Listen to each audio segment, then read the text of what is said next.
Hi, Peter Charles here of Hooked for Life Fly Fishing, and this is my first video in explaining the mechanics of a spey cast and why lines are rated the way they are and why they have certain weights and the general mechanics of what makes it work or not work.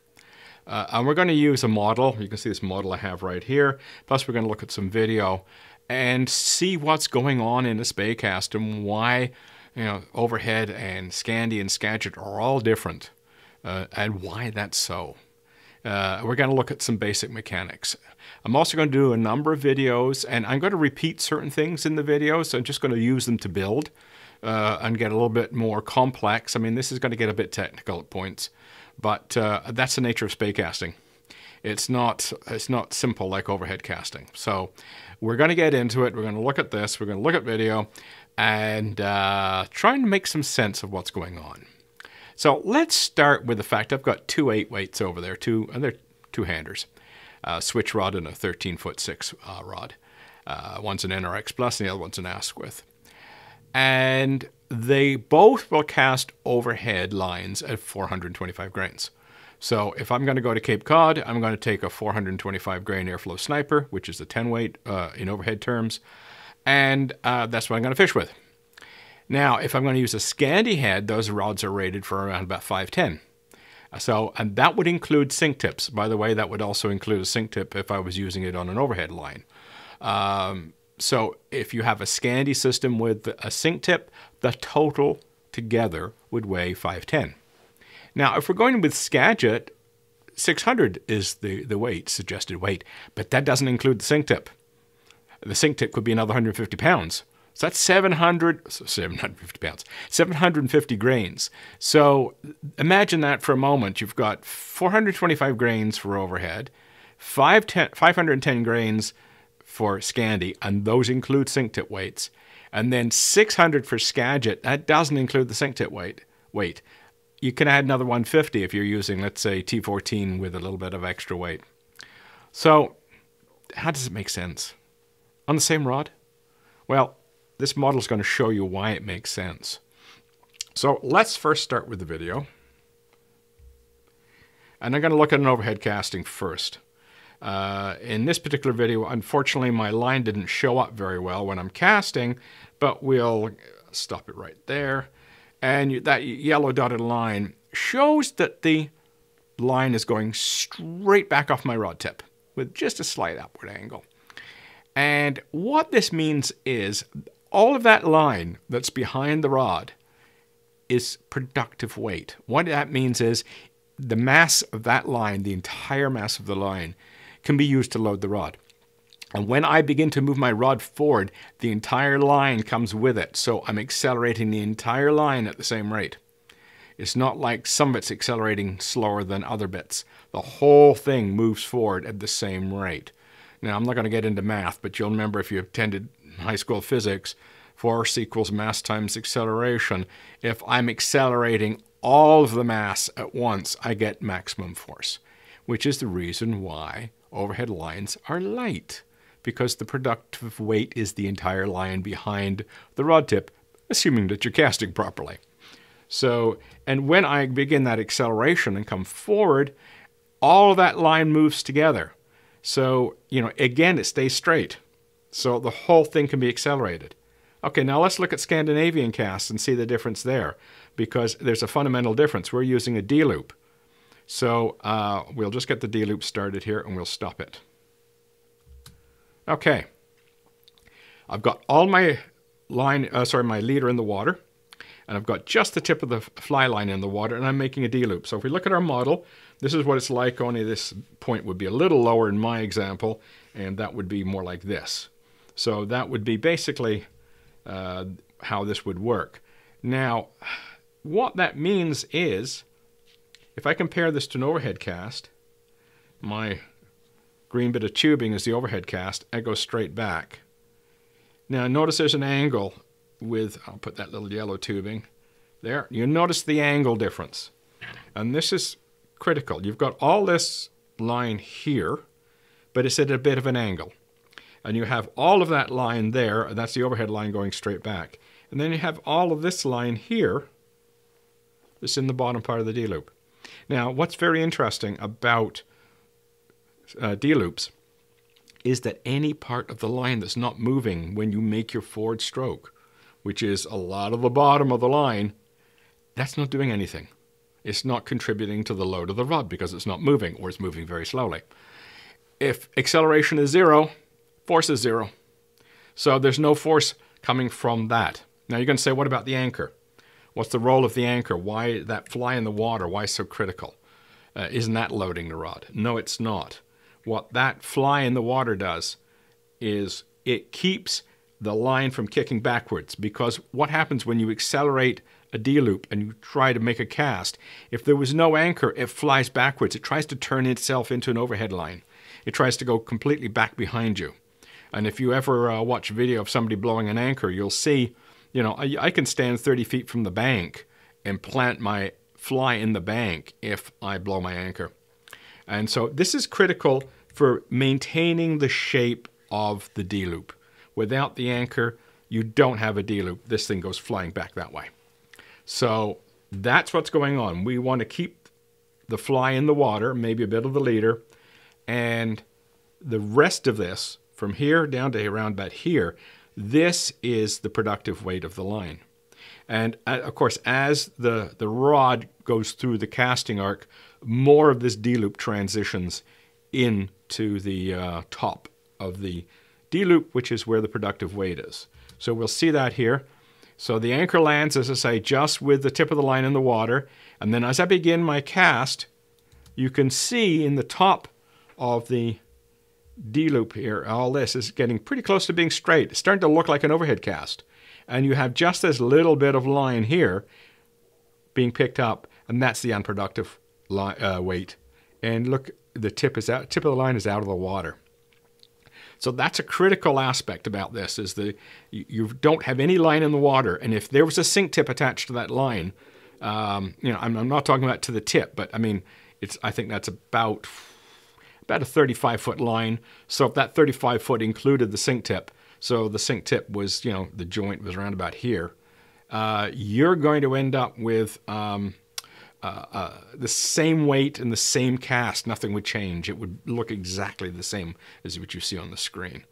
So what I'm getting here is that with the Scandi line, as a rod progresses forward, more and more of this D-loop transitions into the top and begins to look like an overhead cast. And you only have this bottom bit here that's not contributing, and there's not very much. And this is the reason why Scandi line tapers. This part is so skinny, and that part is so thick. So you end up with, you know, the skinny stuff being unproductive weight and the thick stuff being the productive weight. And here's the kicker, is that the productive weight of the Scandi head, which is 510, the whole line is 510, the productive weight is going to be around the same as the overhead line, around 425. So even though the Scandi is 510, when we are actually going through our casting motion of the forward stroke, what we're putting into the top of the D-loop, the productive weight of the top of the D-loop, is about the same as an overhead cast, around 425. And the rest is down here in the bottom, or in this picture here, it's down here. That remainder, you know, that 85 grains is at the bottom. And we don't care about that. That's dead weight to us. We're just pulling it out. You can see in this image, my casting stroke is finished. All right. So any line that's, you know, hanging off the end in your D-loop, that's dead weight that you're having to pull with the rest of the line. So as the rest of the line pulls out of the water, it's having to tow that with it. So that's another reason why Scandi lines like that to be skinny and light, because you're having to tow it. So that's what's going on in a Scandi cast. And the important thing is the productive weight of a Scandi D-loop is about the same as an overhead cast, or in this case, about 425. So let's move on, and we're going to have a look at Skagit casts and how they differ from a Scandi cast and an overhead cast. And there is different mechanics going on when you cast with what's called continuous motion. And what we'll see here, I'm going to be doing a downstream parry poke, and I'll come around. And as I say, I'm pulling the line through the water. I'm trying to maintain continuous motion. And okay, let's just stop it there. Right off the bat, the D-loop is not fully formed. Unfortunately, the D-loop goes off the side of the shot. It disappears from the shot. But you can see I don't have a point on that D-loop. I do get a bit of one, as you'll see. But the anchor is actually the whole sink tip, the leader, and the fly. In this example here, it's just the fly, maybe a little bit of the leader. But when we're looking at Skagit, because our leaders are very short and our sink tip is in the water, you're going to get something like this. And you get a D-loop shaped like that. And this is the angle we now are using, the orange. So you can see the green is overhead, the yellow is Scandi, and the orange is Skagit. And you can see it's a much steeper angle. That reduces the productive weight because you have to lift that up and straighten it, get it behind the rod. And that really doesn't happen until the rod is about in this position over here somewhere. So as a consequence, as you're going across, you're lifting up that line. That line has to come up behind the rod tip for it to be really effective and productive. And that's one of the main reasons why Skagit is so heavy, is because the productive weight of the line is actually much lower than the total weight of the system. Again, it's still going to be in that 425 grain mark. If I was to cut this line up, identify the productive part of the line and cut it, identify the productive line of the Skagit, the Scandi, and cut it, and compare it to the overhead, they'll all be about the same. So that's the important thing. The productive line of all these systems are the same. So let's get that little D-loop to progress, and you'll see what it begins to look like. Okay, now I've got it. You can see that I do have a bit of a point. It's gone off the side of the shot. There is a bit of a point, but it's not nearly as sharp as in the Scandi. And the whole, look at that, right here, the whole sink tip. There's the joint between the sink tip and the belly. The whole sink tip is in the water. And so it would look like this in my model. And you've got not a lot of angle. You've got a lot of angle to it. And even when it's rolling out, it's still got an angle. It's still tilted like this. So that angle is less productive than if it was level. All right? Because you're having to accelerate it up as well as forward. Whereas if you're directly behind, all the acceleration is going forward. So that minimizes, or I shouldn't say minimize, but it lessens the productive weight when you've got an angle in the top of your leg of your D-loop. So you can see with Skagit, you have that angle because the head is shorter and the sink tip is in the water. It really cuts down, as you can see in my model. It really cuts down on the top leg of the D-loop. To make up for that, we have to have a very heavy line. And because the entire sink tip is in the water at the moment, as you can see in this example, at the moment I am finishing the power stroke, all right, from the rod is unloaded. At this point, the rod's unloaded. There's no more load following from the line. Everything else that's being pulled out of the water is being pulled out by the momentum of the line, which is another reason why Skagit is heavy. It needs a lot of momentum to drag that all out of the water. Only then does it go. So we'll see as I continue on here, is that this it goes fine. I mean, it casts fine because you have all that mass, but there's a lot of mass in the bottom of the D-loop. And now we're going to get on to anchor differences and what they actually look like. And so we'll start with the Scandi. And we'll just pull that out.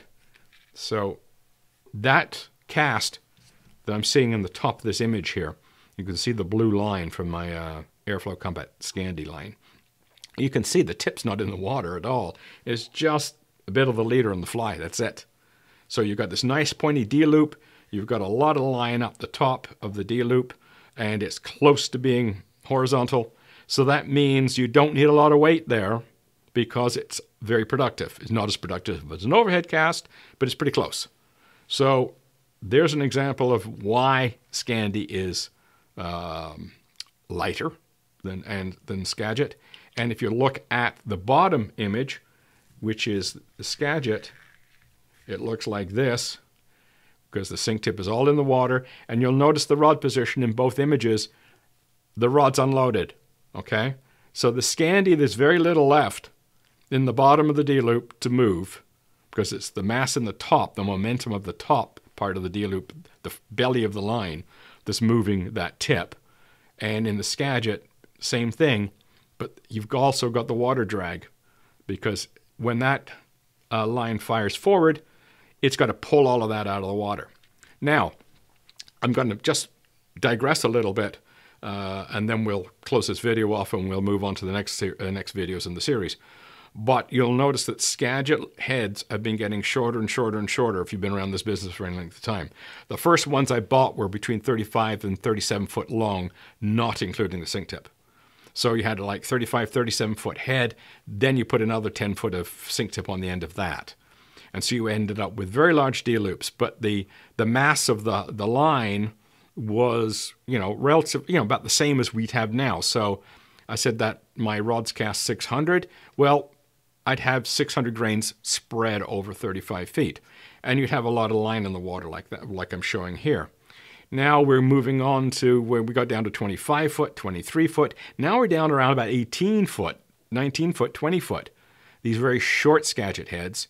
And what's happening is the sink tip section, because they're so short, the sink tips are being lifted out of the water. So they're very effective, but it's messed up the whole grain weight problem. So now we can't think of them the same as we used to. These shorter heads introduce a new problem. So we're going to get into that in the next video. We're going to talk about the problem we have when we're casting short Skagit versus long Skagit heads and how that changes the cast. So stay tuned. Cheers.